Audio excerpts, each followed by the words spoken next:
do support, sorry. No, excuse me, I'm just checking my guns.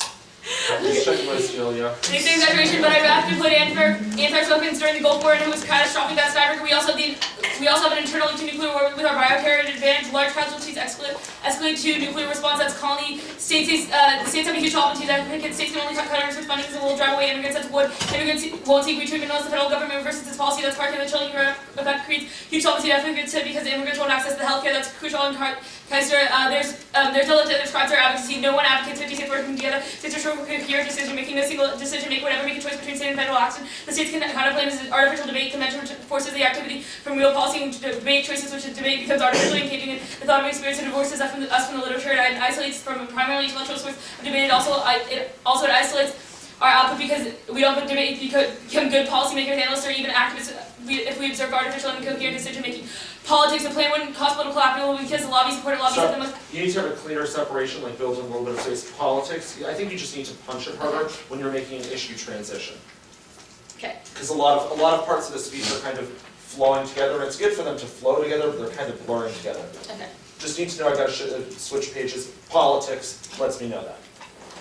Politics. The blame will cost political capital because the lobby-supported lobbies have more of an effect on political capital because they're most influential in politics. On uniqueness before our eyes, it's evidence that stimulus proves that Obama does everything that Obama does will face GOP opposition. It takes 67 votes to ratify a treaty. To get 8 to 10 Republican votes is impossible before our evidence because vote counts are the only objective measure. There's no risk of CTBT solving anything. Russia will still test low-yield weapons. 9 more countries will still have to ratify before it goes into effect. Egypt won't ratify until there's peace in the Middle East, and no one knows when that will happen. That's Curtis. In case that was a death, CTBT won't trade anything because countries will continue to violate these treaties. So most probable scenarios here are bioterror and disease. Disease will spread first and result in the extinction. Bioterror attacks will initiate an immediate nuclear response. When there is zero risk of the DA, you have to look at our extinction impacts first. We are the only ones with extinction impacts, so it's try or die magnitude and probability outweigh time frame.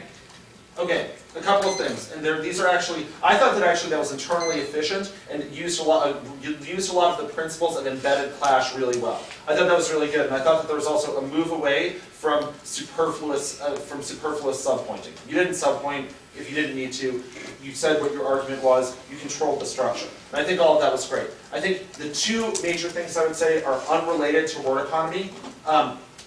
First is that you two need to project swagger and confidence. And the way that you do this is you don't have the rising tone at the end of words that indicates a question. What you do have, however, is you kind of at the end of a word you kind of trail off some, and your volume goes down. You should actually, your volume should rise as you punch the last word in the sentence. Does that make sense? Okay. Secondly, is that you're reading a good deal of this as you might a card. It tends to have pretty monotone emphasis. And I think a large part of that is because big sections of the speech are scripted. You need to sound like you're not reading a script, even when you are reading a script.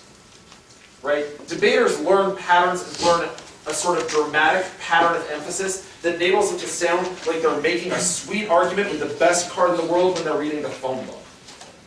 Okay, that's what you ideally want to do, to sound like you were giving a commanding last rebuttal if you were reading a random sequence of numbers. And it is possible to do that. One of the easy things for you to do here is to start to emphasize debate terms. You know, like when there's zero risk or try or die, that has to receive a special emphasis to make it clear that you're engaged, that you own this material, and that it does not own you. Does that make sense? Yeah. Okay, because a lot of it ends up being just sort of like kind of like it's a card, and it's like a card that, you know, a politics shell in the one insignia.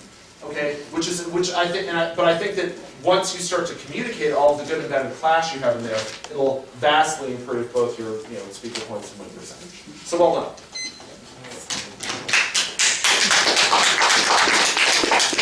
Should I try to redo it with the swagger and